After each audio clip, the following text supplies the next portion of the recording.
Something strange has turned Lake Erie a ghost-like green, and it's really not good news.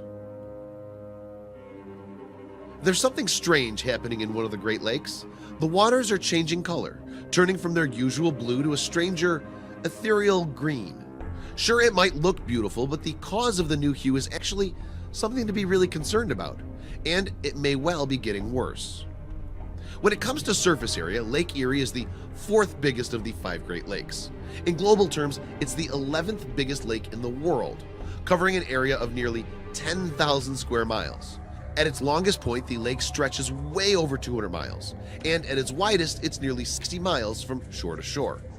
And while it may not have the depth or volume of the other Great Lakes, it's still an enormous stretch of water.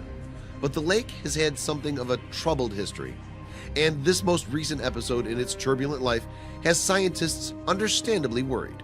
However, it's not just the researchers who are fretting about the impact of the change in color of the water. A report in Time from the 1970s claimed that Lake Erie was so polluted that it was, quote, in danger of dying by suffocation, unquote. This prompted a response from both the communities that surround and survive on the lake and from the concerned political bodies. The pollution in the lake was curtailed, but in recent years it looks like the problems have begun to surface again. Since the cleanup, scientists from Heidelberg University's National Center for Water Quality Research have been monitoring the lake and its tributaries, and their findings have shown that the change of water color is down to a combination of factors. The first part of the problem is the algae that lives in the lake. It's these organisms that create that distinctive green coloring in the water. But the massive blooms that have been seen in recent years only began to sprout again in the 1990s, which means there must be something else that's contributing to the change in the lake. And now researchers have realized that the second cause is phosphorus. This chemical interacts with the algae in the lake, causing the blooms to be even bigger than usual, and that can lead to some pretty catastrophic consequences for the human and animal residents of Lake Erie. There are a number of places where this phosphorus comes from. Some of them can be identified. A large water treatment plant in the Detroit area is partly to blame, for example. But it turns out much of the chemical is emanating from areas that are much harder to pin down. And it's these sources that account for a large percentage of the phosphorus that makes its way into Lake Erie. The Maumee River runs from Indiana into Lake Erie. It's 137 miles long and passes through large swaths of farmland en route to the lake. Scientists estimate that 85% of the phosphorus that enters Lake Erie from the river stems from these agricultural fields, or to be more precise, from the fertilizers that farmers use on them. When the phosphorus enters the lake, it sends the algae's feeding patterns into overdrive. This process, which scientists call eutrophication, essentially involves a large amount of nutrients entering an ecosystem. The algae devour the nutrients and begin to multiply, and the end result can be incredibly harmful. That's because the algae in Lake Erie contain a cyanobacteria known as microcystis, and under the right conditions, these tiny blue-green creatures can create a toxin, microcystin, that's harmful to both humans and animals. Sadly, that's not the only threat that the algae pose either. When a large algae bloom dies, it can leave behind what's known as a dead zone.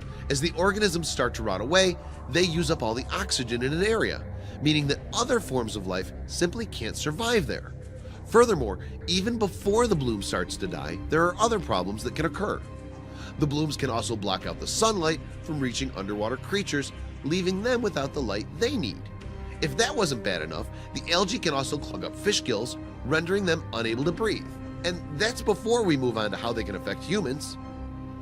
Back in August of 2014, another large algae bloom forced the water supply in parts of Ohio to be switched off. Mindful that microcystin can cause liver damage in humans, authorities had to cut the supply to try to avoid a catastrophe. Some 500,000 residents around Michigan and Toledo were left without water for 3 days. But that's just the tip of a potential disaster iceberg. That's because nearly 3 million people get their drinking water from parts of Lake Erie. You can imagine the scale of the problem should a more severe algae bloom occur. Thankfully, while toxin levels from the current bloom are being tested at intake pipes in the area, currently they're at a level not harmful to humans. One of the reasons that algae blooms in Lake Erie have become so problematic in recent years could be down to global warming. Changes in the rainfall of the region have meant that there's more runoff from farmland, and more runoff means that there's more phosphorus making its way into the ecosystems of the lake. Plans are in place to try to prevent the phosphorus from entering the water in the first place, but some argue that these won't be enough. Nevertheless, a number of the states around the Great Lakes are hoping to cut the levels of phosphorus entering Lake Erie by 40% by 2025. Officials believe this can be achieved by changes in the way wastewater is dealt with, as well as by altering some current farming practices. But since the changes to farming are set to be voluntary rather than mandatory, skeptics claim this will have little impact on the problem. Things have gotten so bad in the area that in September of 2017, the mayor of Toledo wrote to President Trump asking for help in combating the algae blooms. Paula Hicks Hudson wrote in her letter that Lake Erie needs to be declared impaired by the U.S. Environmental Protection Agency to give it a chance to be saved. This would allow the Clean Water Act to regulate the nutrients flowing into Lake Erie, thus starving any future algae blooms of nourishment. In her letter, Hicks Hudson wrote, "As I look out my office at a green river, I can tell you one thing: the status quo is not working. And if scientists are right, it's only going to get worse."